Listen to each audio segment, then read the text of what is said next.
एक लड़का था जिसका नाम था आर्यन। और 95 दिनों के सफ़र के बाद आज जब वह सुबह सोकर उठा तो उसे सब कुछ एकदम सामान्य लगा।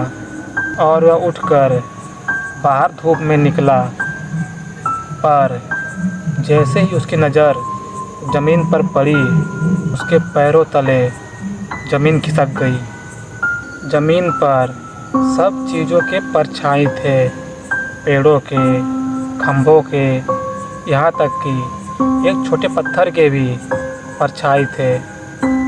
पर आर्यन के कोई परछाई नहीं थे। यह देखकर आर्यन घबरा गया और वह खूब तेज़ी से भागकर अपने कमरे में गया और अपने कमरे की लाइट जलाई। बट वहाँ भी उसकी कोई परछाई नहीं थी। उसे ऐसा महसूस होने लगा कि उसका शरीर धीरे धीरे ट्रांसपेरेंट होता जा रहा है। तभी अचानक दीवार पर एक काली परछाई अपने आप उभरने लगी।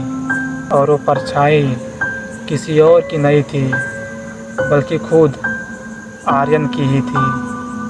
पर वो परछाई जैसे आर्यन रिएक्ट कर रहा था उस तरह से रिएक्ट नहीं कर रहा था। वो परछाई अपने मर्जी से हिल डुल रही थी और उस परछाई ने कोयले जैसे काले हाथ से दीवार पर लिखी, 95 दिनों तक मैं तेरे पीछे चली, पर अब तू मेरे पीछे चलेगा। आर्यन ने डरते हुए उसे छूने की कोशिश की, पर जैसे ही उसका हाथ दीवार पर लगा उसको एक ज़ोर का बिजली का झटका लगा और वो परछाई दीवार से बाहर आने लगी और आर्यन का शरीर दीवार की तरफ खींचने लगा। आर्यन खूब ज़ोर से चिल्लाया और अपने हाथ पैर भी मारे, पर उसका शरीर धीरे धीरे सीमेंट और ईंटों के बीच समाता चला गया। और अब आर्यन सिर्फ एक काली परछाई बनकर उस दीवार पर चिपका हुआ है।